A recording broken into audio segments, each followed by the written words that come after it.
Okay, so we have one last student, Mikal. Yeah.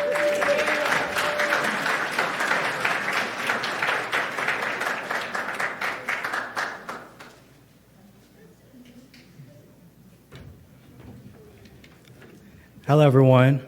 My name is Mikal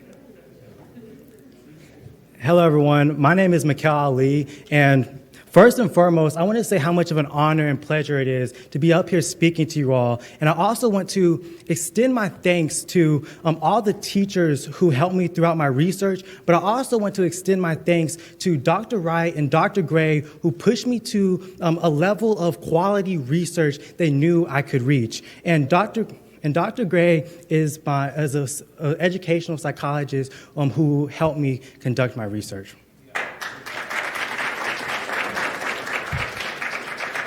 My purpose for this study was to assess the relationship between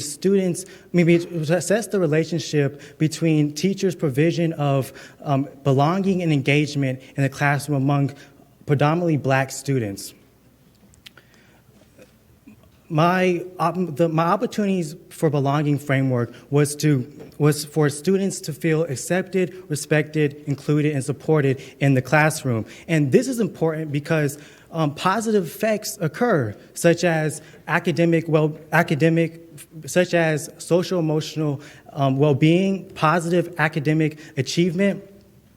And this is important especially for marginalized groups such as Black students because research shows historically that Black students' culture is not centered in the classroom. So with that framework in mind, my research question is to what extent does sense of belonging predict engagement in the classroom among Hillside students? And my hypothesis was that belonging and engagement would be positively correlated. So before I was able to conduct my research and go into classrooms, I had to read a lot of literature about belonging and engagement. I had to look at examples of survey items that have previously been done. But what's important here is my positionality, that I was able to be an insider at Hillside High School and use relevant and appropriate survey items because I know what teachers are already using in the classroom to have belonging be incorporated in the classroom. So with that being said, once I found survey items that resonated with me, I was then able to conduct my research and go to 6 different classrooms that allowed me to have 120 participants, and my participants were 43.3% male, 54.2% female. I went to IB classes and non-IB classes. My non-IB students were 50.8%, and my IB students were 49.2%. And it was predominantly Black school. Once I was able to, give them my reason and my passion for going to the classroom and why I wanted them to fill out my survey, I had a QR code that had a link to my survey, and I went around and gave them the QR code so they could fill out my survey, which took about 15 minutes. Then, once I was able to collect my data, I was able to use a statistical software program called SPSS that generates charts and plots and looks at the mean, the standard deviation, and Pearson correlation, so you can take a deeper look into the study. And so here are some examples of the survey items that I had for my belonging scale. I want to give a couple of examples of the questions that were asked. One would be, my history teacher encouraged us to share our views on being agents of change in society. That was one question. For 2, there was, when I bring my own culture and background into the lesson discussion, my history teacher praises my effort, right? So these are some examples of the items that were included in my survey when I went to the classrooms. As far as my engagement items, there were, I'm going to name a few. There were, during class, I participate in class discussion. During class, I pay attention, right? During class, I listen carefully. These are some examples of the engagement items that I had in my survey. So results, right? in terms of measurement, I was able to compute Cronbach S alpha, which is used in SPSS to look at internal consistency in a study. In other words, it looks at reliability that the study has, right? So if a student was to test positively in one item, how does that associate to another item that is also related to those items, right? So because of the association of the items and the correlation between the items. So that's Cronbach S alpha, which goes up to 1, and my 7-item belonging scale was 0.87, and my 5-item belonging scale for engagement was 0.80, which means good reliability. As I was trying to predict whether or not belonging increased engagement in the classroom, so I was able to use a simple linear regression in SPSS that will allow me to see that for every 1 unit of belonging, there is a 0.411 increase in engagement, right? So that means And so once I saw that, I was able to see that my study was statistically significant, and it was 0.001, which means, and this means that the null hypothesis was not valid in my study. And then, is this what I said? And then there was also belonging explained 18% of the variance in my study for engagement. Right? And so why does this research matter? The findings that I had at Hillside, why does all this research matter? So I want to give you guys a broader context of why belonging and engagement matters. So when I was in middle school, I had a teacher who would talk to us about agricultural history, but he had to relate it to our culture to be able to gather our interest. And once he did this, he was able to, for example, he asked us questions like, have you ever seen a black farmer? He would ask us questions like, have you ever been to a farm before? And the kids that the school system calls failures and who are never going to amount to anything, these are the students who were gathered and who had an interest in Mr. Bell and who would come after school and read documentaries and books about, would watch documentaries and books about black history and agriculture because of how interested they were, and that he looked at the rap lyrics and he looked at the things that they were interested, and every time they tried to give him something that would stump him or that would sound like an answer that every teacher gives, he was able to relate it to the culture that they were always surrounded by, and they're like, well, maybe he's right. So they started to come after school. Now I want to give you guys a deeper understanding of of opportunities to include belonging in the classroom if you're an educator. There are 3 main reasons why.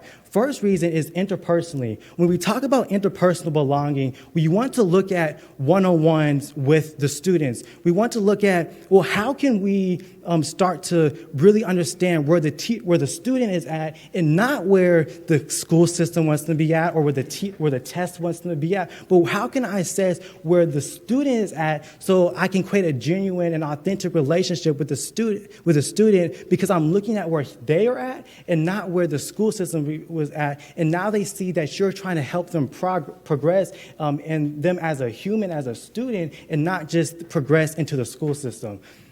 Now, secondly, there is instructional belonging. When we talk about instructional belonging, we are looking at bringing the culture of the student, right, their cultural wealth, which is the experiences and the things that they bring into the classroom, to the curriculum. For example, I have a history teacher who every day before we start the lesson, he has a quote that we have to look at. And not only do we have to look at the meaning of the quote, but we have to bring in how does this quote relate to the present day, and our culture and experiences that we already have, right? So that is instructional belonging, is bringing the culture into the curriculum and bring in their experiences that they have. And then lastly, this is institutional belonging. This is going to be the most difficult. This is where teachers are going to have to not be passive in the ways that they teach, and they're going to have to go against the surface level solutions that the school system provides for teachers when we have disruptive teachers, when we have disruptive students, when we have disrespectful students, when we have students that we think are difficulty of learning. In order to attack institutional belonging, we have to really attack interpersonal and instructional belonging, because when you have that relationship, then you're able to not have to use the policies that were put in place for the school system to weed out black students in the school system. So, and then we also see that research shows that the more we suspend and refer students to administration, the more likely we can see that students are going to go to prison later on in their life. So that is the importance of institutional belonging. And so with that being said, that is how you truly look at belonging and increase engagement in the classroom. And thank you all for listening. I'll take any questions.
Yeah, Mr. Brush. My question is for, you had an acronym, IB. Oh, yeah. That's the International Baccalaureate. I think I'm pronouncing it wrong, but it's a program that helps students become, more within the college rigor and give them like essays and, college level work throughout 9th grade to 12th grade. And it sets them on a pattern, on a pathway to always be taking, what you guys know more so as AP classes. IB and AP are one and the same. So in addition to that question, did you survey students that were not in IB classes as well? Yes, I did. Yes, I did. Non-IB, yes, I did. Yes. So looking at your survey, where you look at, which was roughly 50% IB, 50% non-IB, how did the statistics vary between the subjects in terms of mean and correlation? The statistics, wait, say the question again. Look at the survey specifically as it relates to IB students? No, I didn't. Non-IB? No, I didn't. Oh, sorry.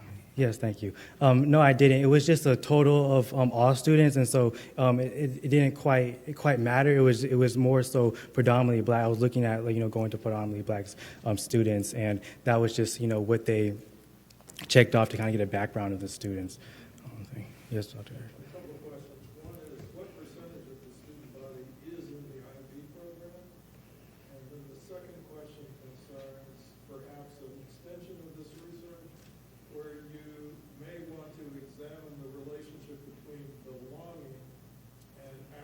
Academic performance.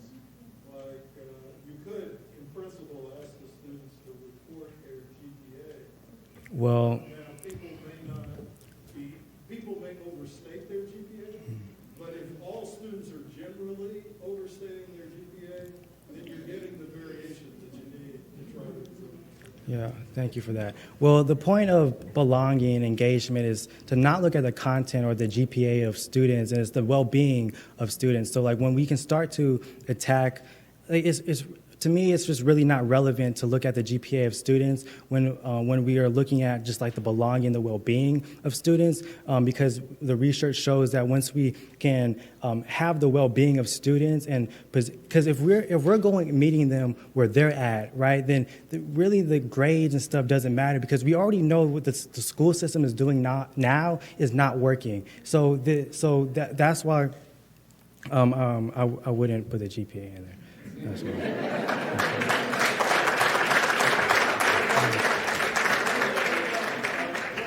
First question I have. Okay, can What percentage of the student body is in the IB program? what percentage of this whole student body of Hillside? I couldn't tell you that. I'm sorry. I couldn't tell you that. Yes. Have you considered using like this research as a tool to inform faculty and staff Yeah. aware of this population? And then maybe doing it, like instituting this in some kind of way that is repeatable? Yes, I have. Yes, I have. I was able to not only go to San Diego to show like other educators and professors on how to like collect data better, and the way that belonging is important to increase engagement in the classroom. But I was also able to meet with my principal of Hillside High School and show him a video that I made that he is now trying to incorporate in his teacher staff trainings, so that way they can see quality research in a young person that's thinking.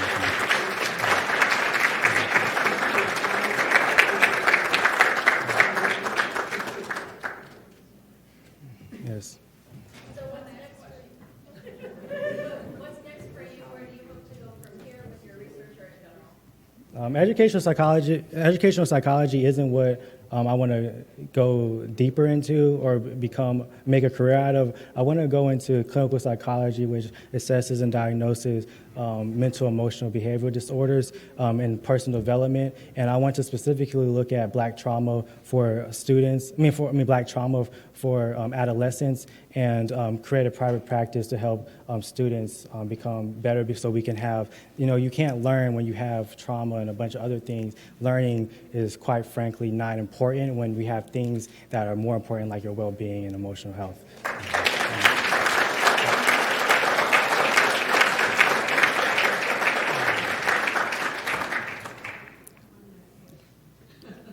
So my encouragement question is just a compliment and comment to say that you nailed it. We're very passionate about the research and evidence